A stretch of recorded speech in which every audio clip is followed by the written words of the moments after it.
Number सभई दोस्त बिल्कुलु ख़ैरियत सां हूंदो। अॼु जेको टॉपिक आहे उहो आहे त असांजे स्कूल में जेको पढ़ाई वारो निज़ाम आहे उहो बहितर छो न पियो थिए ऐं कहिड़े तरीक़े सां असां जेको तइलीमी निज़ाम खे बहितर बणाए सघूं था। थोरो हिन ॻाल्हि ते गौर कंदासीं त छा असांजे स्कूल में जेके बि उस्ताद पढ़ाइनि था छा उहे अहल आहिनि या उन्हनि में एतिरी क़ाबिलियत आहे त हू ॿारनि खे सही नमूने सां गाइड करे सघनि या उन्हनि खे सुठी तरक़त ॾेई सघनि।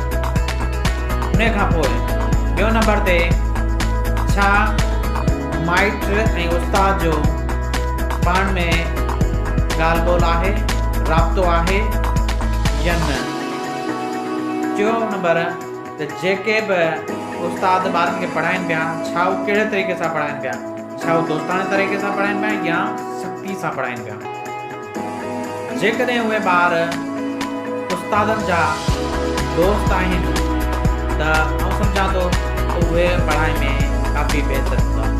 जेकॾहिं को शागिर्द उस्ताद खे पसंदि ई नथो करे त उहो शागिर्द उहो उन वटि कॾहिं बि न कोन पढ़ंदो।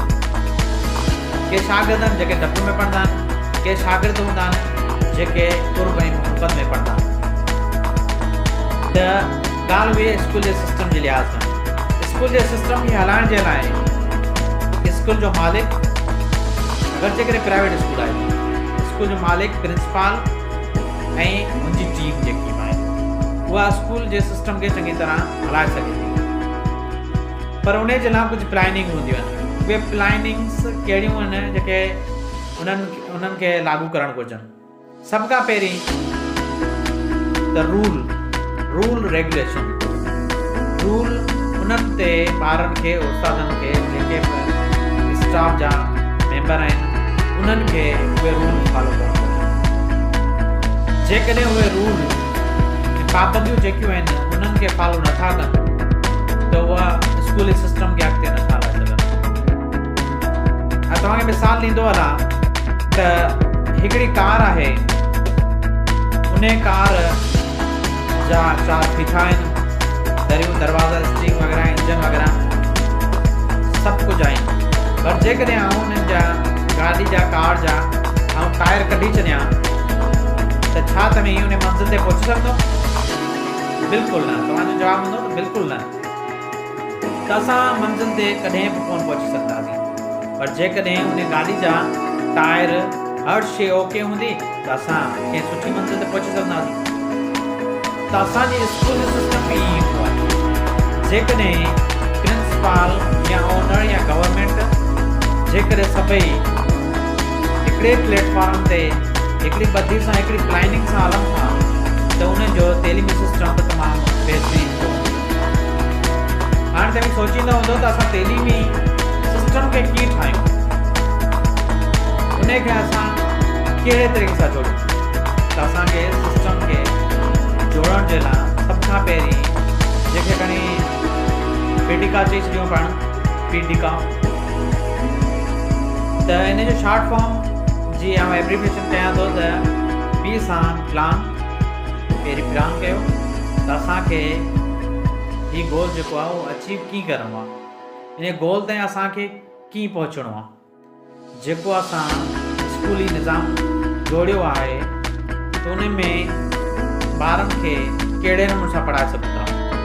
असां जेके सब्जेक्ट रखिया आहिनि उन्हनि खे केतिरनि हिसनि में असां डिवाइड करिणो आहे ऐं ॿार जेको आहे उहो कहिड़े तरीक़े सां उहो लेसन प्लानिंग सां पढ़ी सघे थो। असां पूरे साल में उन खे कीअं अचीवमेंट करे सघूं था ऐं असां उन इम्तिहाननि ताईं कीअं पहुचाए सघूं था।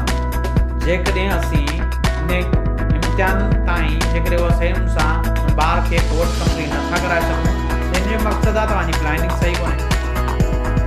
काफ़ी स्कूलनि जी शिकायत इहा रहंदी आहे त असांजो कोर्स अञा कंप्लीट कोन थियो आहे, या उस्तादनि जी शिकायत इहा रहंदी आहे त असां त अञा ॿारनि खे पढ़ायो ई न आहे ऐं असां कोर्स कंप्लीट कोन कयो आहे, इन जे करे मथां इम्तिहान थियो या हीअ सब्जेक्ट असां कोन पढ़ायो, ॿारनि खे यादि कोन करायो। मसइलो छा आहे, उहो असल में प्लानिंग कोन कयल उस्ताद जी, उन्हनि उस्तादनि जी प्लानिंग कयल ई कोन्हे। ज़्यादातर स्कूल, सरकारी स्कूलनि में बि इहा ई शिकायत हूंदी आहे। सरकारी स्कूल में त प्लानिंग ॾिनी वेंदी आहे, लेसन प्लान बाक़ाइदे उनखे तयारु करे ॾिनो वेंदो आहे त उहा अहिड़े तरीक़े सां ॿारनि खे पढ़ाइणो। उन बावजूद बि उन लेसन प्लानिंग ते मुकमल न कंदे पोइ वरी चवंदा आहिनि त असां जेको आहे अञा ई गोल ते पहुचा ई कोन आहियूं ऐं हीअ त अलाए किथां खां सुवाल अची विया आहिनि। बहरहाल लेसन प्लानिंग लाज़मी पी सां प्लान, टी सां टू, माना प्लान कयो, टी सां माना कयो, ठीकु आहे। उन खां पोइ आहे पहिरीं तव्हां प्लान कयो, उन खां पोइ टू कयो, उन खां पोइ सी चेक कयो। चेक कयो त तव्हां जेको प्लान कयो आहे, जेको कयो आहे, छा उहो सही आहे, ठीकु आहे। अहिड़े तरीक़े सां वरी उते एक्शन कयो। अहिड़े तरीक़े सां ई साइकिल हलंदी रहंदी, साइकिल हलंदी रहंदी। अहिड़ी तरीक़े सां तव्हां उहो गोल अचीव करे सघंदा जंहिंजे मक़सद जे लाइ तव्हां इदारो खोलियो आहे या स्कूल खोली आहे या ट्यूशन सेंटर खोलियो आहे। त अहिड़े तरीक़े सां या को तव्हां कारोबार खोलियो आहे त अहिड़े तरीक़े सां तव्हां उहो गोल अचीव करे सघंदा। ऐं इन जे लाइ पूरी टीम आहे उनखे एक्टिव रहणो पवंदो। जेकी बि स्कूल में टीम आहे उनखे एक्टिव रहणो पवंदो। ऐं गॾोगॾु जेके बि उन इदारे में कमु कनि था या जेकी बि टीम आहे उनखे लाज़मी आहे गॾिजी कमु करणो पवंदो। फ़क़ति प्रिंसिपल या ओनर जेको आहे उन ते डिपेंड कोन कंदो आहे।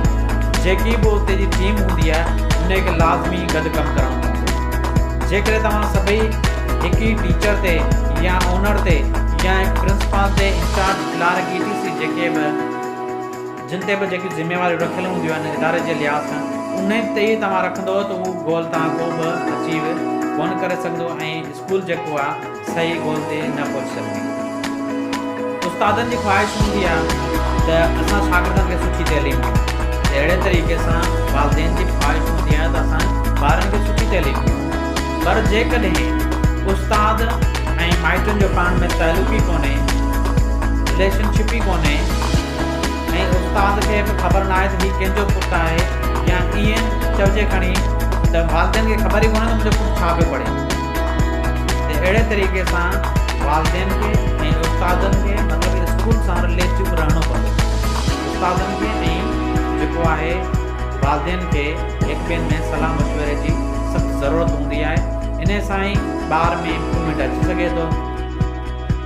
ऐं ॿियो जेके ॿार पंहिंजे स्कूलनि में डलनि कमज़ोर आहिनि, पढ़ण में कमज़ोर आहिनि त उन्हनि जे लाइ ज़रूरी आहे त असां उन्हनि जे लाइ वधीक कोशिशि करियूं, उन्हनि ते घणी तवजो ॾिनी वञे।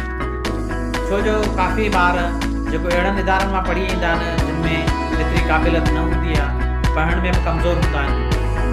पर के अहिड़ा ॿार हूंदा आहिनि जेके साईं जे तरफ़ां गिफ्ट खणी चढ़िजे त हू पढ़ण में बि होशियारु हूंदा। त अहिड़नि ॿारनि खे जेको सुठी तइलीम सां गॾोगॾु उनखे शाबाश ॾिनी वञे। शाबाश ॾियण जो तरीक़ो इहो आहे त सभु हिकु नोट ठाहियो।